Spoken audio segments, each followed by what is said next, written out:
Propiedades del acero. En este capítulo se presentan las características y propiedades principales del acero. El capítulo parte describiendo qué es el acero, para luego describir la fabricación del acero y su conformación en placas y perfiles. A continuación, se presentan las propiedades físicas y mecánicas de relevancia para el diseño en acero. Por último, se presentan los diferentes tipos de acero, tipos de miembros de acero y tipos de estructuras de acero que existen. Los aceros son aleaciones de hierro y carbono, junto con varios elementos más, algunos de los cuales son impurezas inevitables mientras que otros se añaden deliberadamente. El carbono es el que ejerce una mayor influencia sobre la microestructura y las propiedades del material. Los aceros suelen tener un contenido en carbono inferior al 1% en peso. Los aceros estructurales contienen menos de un 0.25% de carbono. El otro elemento principal de la aleación es el manganeso, que se añade en cantidades de hasta alrededor de 1.5%. Otros elementos de la aleación son cromo, níquel, molibdeno, etc. Elementos tales como el azufre, fósforo, nitrógeno e hidrógeno suelen tener un efecto perjudicial sobre las propiedades físicas, por lo que durante la fabricación del acero se toman medidas para reducir su contenido. Para medir la cantidad de aleación presente en un acero, se utiliza el concepto de carbono equivalente. Este índice tiene una influencia importante en varias de las propiedades del acero.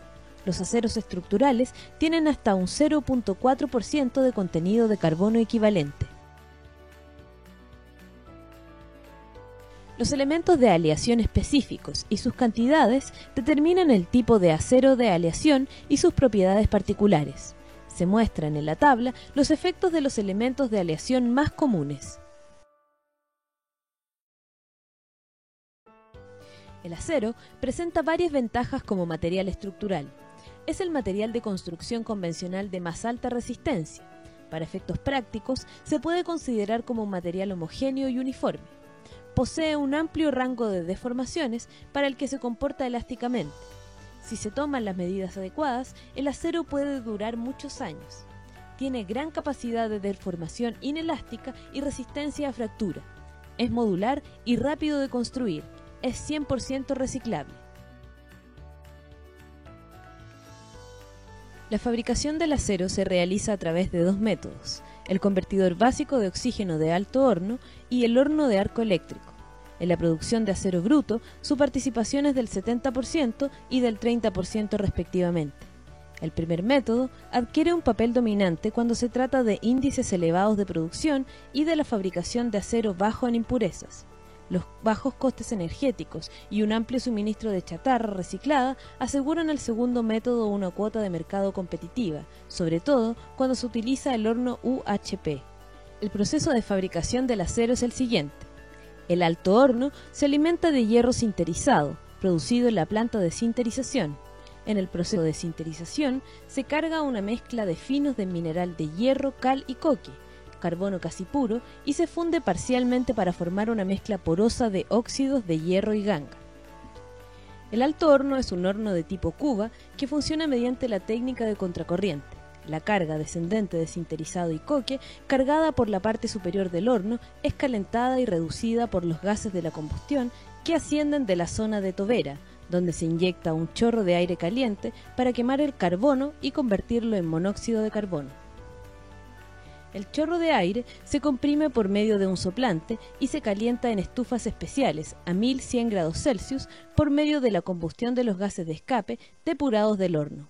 El monóxido de carbono reduce los óxidos de fierro y algunos de los elementos presentes en la ganga del sinterizado para producir metal líquido.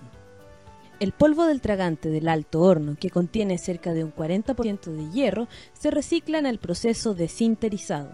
Por debajo de la zona de tobera, donde se da la mayor temperatura, el material fundido se acumula en el crisol, donde el hierro líquido, fundición bruta, se separa de la escoria por la diferencia de densidad.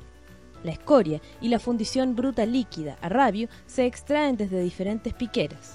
El arrabio se vacía a cucharas o torpedos con capacidad de 300 a 400 toneladas y se transporta a la acería para su afinado y conversión en acero.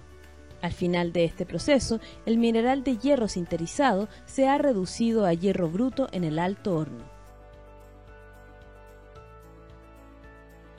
El hierro bruto se transforma entonces en el convertidor de oxígeno en acero bruto.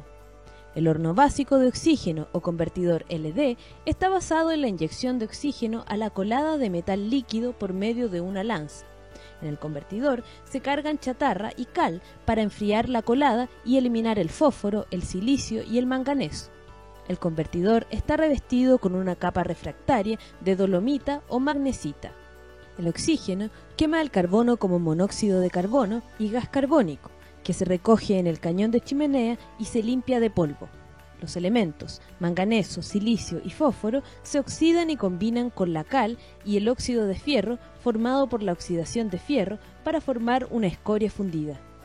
Al ser estas reacciones de oxidación altamente exotérmicas, el proceso exige un enfriamiento para controlar la temperatura de la colada. Este enfriamiento se realiza cargando chatarra y añadiendo mineral de hierro durante el proceso de soplado. El acero se vierte a la cuchara a través de una piquera, inclinando el horno. En el transcurso de esta operación, se añaden ferroaleaciones a la cuchara para controlar la composición del acero.